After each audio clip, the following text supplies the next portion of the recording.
Gym owners, we have a serious problem and we need to talk about it.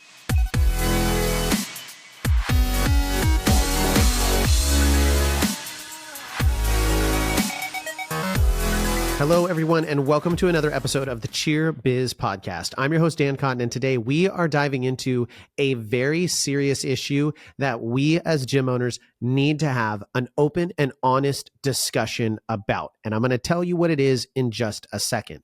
Now, before we get into the episode, please make sure that you go over to Cheer Gym Owners on Facebook and All-Star Cheer Coaches and Owners, where you can join in on the conversations. We have great conversations going on in those groups, and some of the issues that I'm going to point out can be resolved by open communication.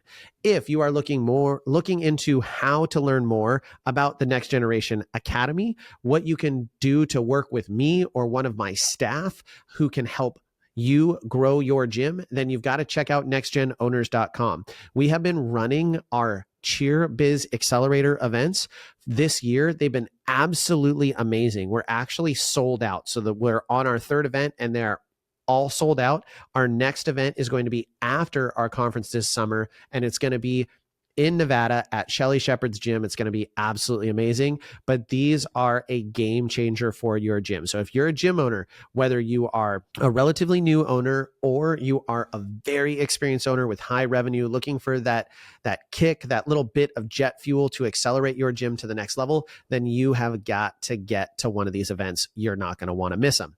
Now, let's dive into the episode. So as I teased, we have a very serious issue in this industry, and we as gym owners need to talk about it.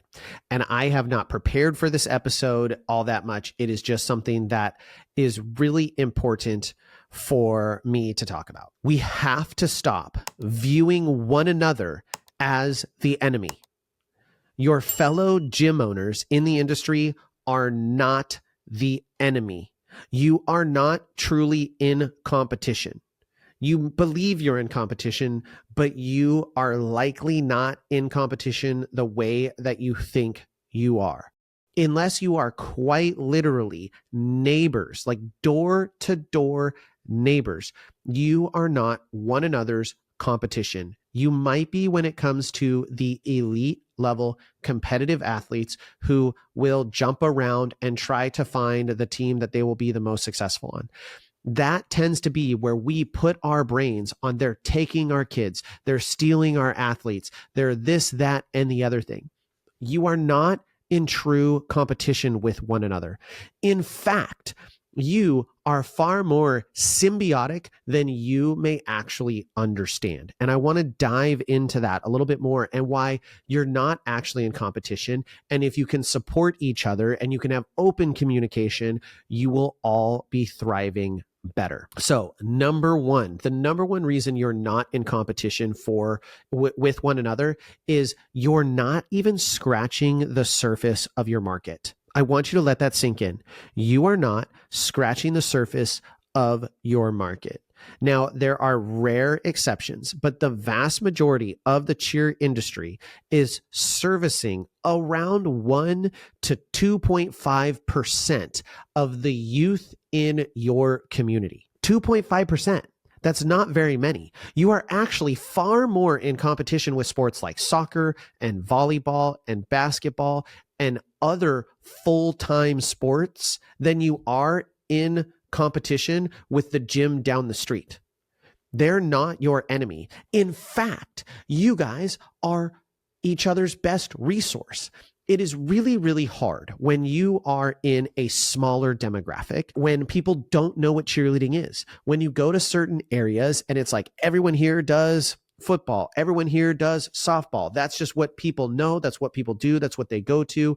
And then when you're the unknown entity and you're trying to teach everyone what all-star cheerleading is, that is actually a much harder road than going into a market that has already had competitive cheerleading introduced to it and creating another offering, because people see the value of getting their athletes into tumbling. They see the value of getting their athletes into cheerleading classes. They want their kids to make the middle school team or the high school team. So you oftentimes are really not competing against one another. You think of it that way simply because of competition. Because when we go to competitions, we try to win. And in order to win and be competitive, then we want to have the most competitive athletes on our teams. We want the most talented athletes on our teams. And I get that. From a competitive coach perspective, I totally get that. And you guys, I'm here to tell you, I'm not the president of the Hair Club for Men. Obviously, I'm bald as heck, but I am a card-carrying member of the gym owners that thought the gym down the street was their main competition. And that's not actually the case. Like, we lose athletes to other gyms. I don't want them to leave, and I generally am sad to see them go, but ultimately I want them to be happy. And from a business perspective, it's not the be-all end-all. That's not the big thing. We can cannibalize one another all the time, and eventually we're just going to die out. What we need is to be collaboratively working together to bring more people into the sport, to grow the awareness of this amazing sport of cheerleading and competitive cheerleading, and get more and more and more people involved.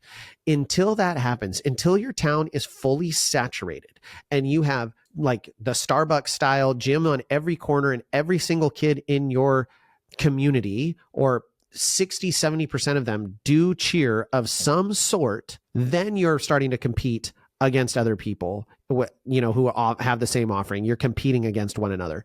But right now, you are not in competition with the gym down the street. Additionally, you guys both, marketing is good for you. This is another thing I hear all the time. And we hear it specifically with our academy, where people are like, well, if I join and someone else is in the academy, aren't we both going to be doing the same things? And my answer is not exactly, but if you mean by doing the same things, having good business practices, marketing, running your business like a business, treating your staff like employees, treating your clients like customers, yeah, you'll both be doing that. And is that a bad thing?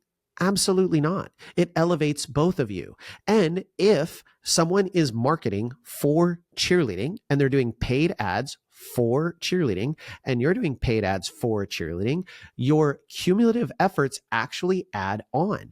You have now multiple people promoting the same thing in an area, bringing more awareness to it. So yes, are you competing technically for eyeballs on the advertising? Absolutely. And do you want to have the exact same message? No. You could, believe it or not, it is totally possible. If you have another gym down the street and you're like, hey, we're both going to try and grow. Instead of going, I'm going to undercut you and I'm going to charge less. And well, they're running this special, I'm going to give them 2 free classes, and doing that nonsense. Talk to each other, go to coffee and say, hey, let's bury the hatchet. Let's make it so we're not marketing the same things at the same time, or we're having different offerings, with the understanding that we're both going to market all-star competitive registration around the same time. And we're both going to be marketing summer camps around the same time. But the reality is that none of you, unless you are in a really, really, really small town, or you have a really, really oversaturated market, none of you can take all the kids for summer camp. Like, our week-long camps cap out at 20 kids. We might go to 30 this year because we have a bigger facility. So we could have 30 kids. So even with 10 weeks of summer camps at 30 kids, we can take 300 kids. There are 44,000 students in the Beaverton School District alone, not including the Tigard Tualatin School District that has like another 29,000. So 300 students, access to, you know what I mean? So we're talking about a fraction of a fraction of a fraction of a percentage. So what we really want is we want to be promoting those things to everyone. And maybe I run a certain trial offer when they're not running a trial offer, and then they're promoting their birthday parties, or vice versa. Like, you can work collaboratively together, or you can just make sure that your marketing doesn't sound the exact same. And even if there's 2 or 4 or 6 gyms, you can still do the same thing.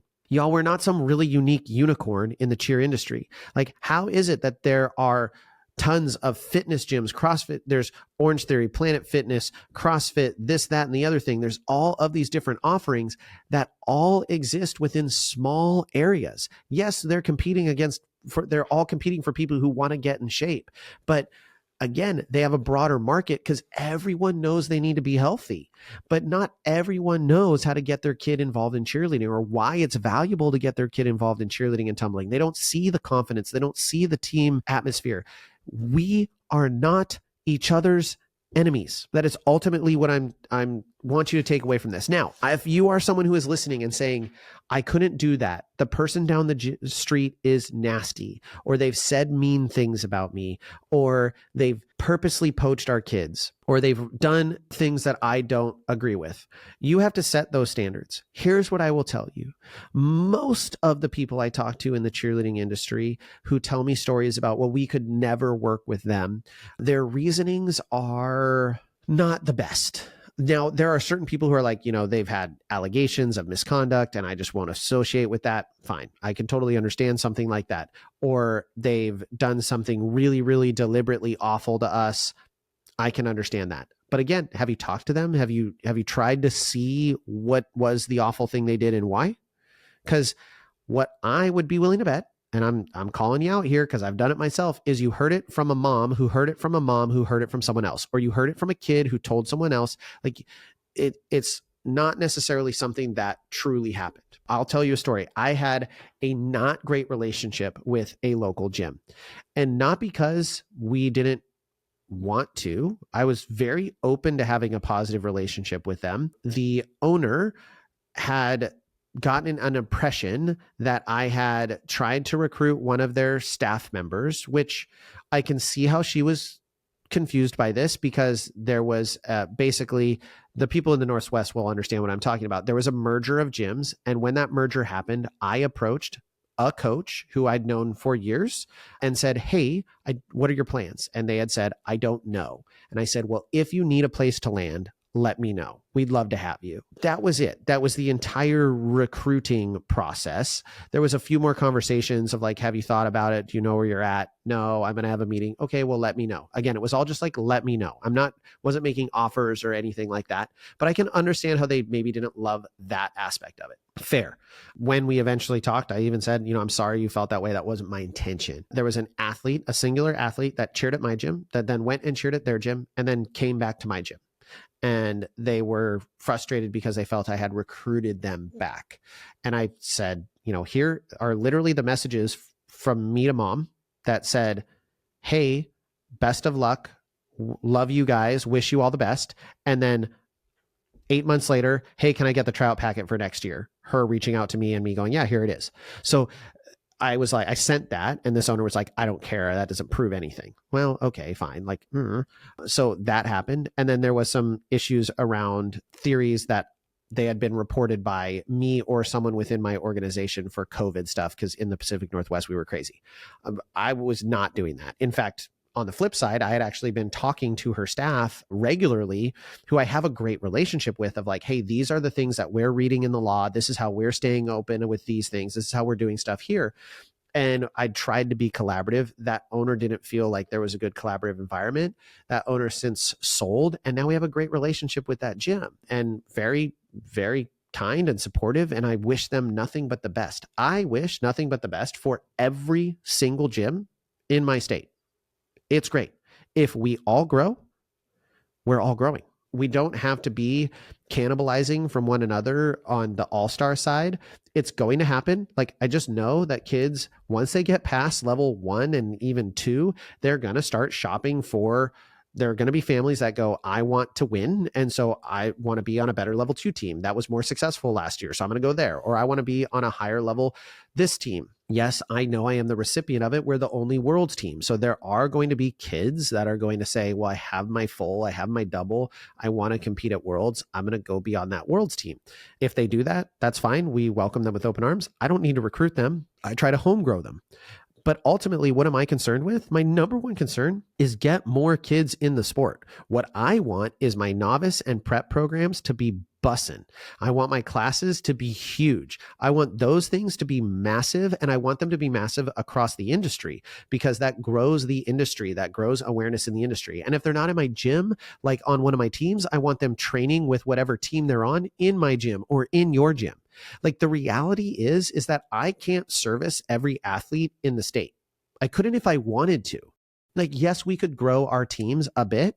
We could probably fit another 300 athletes in our gym comfortably without major issues, but we couldn't go much beyond that without making some major changes to how the gym works. Now, would that be amazing for my gym? Absolutely, it would.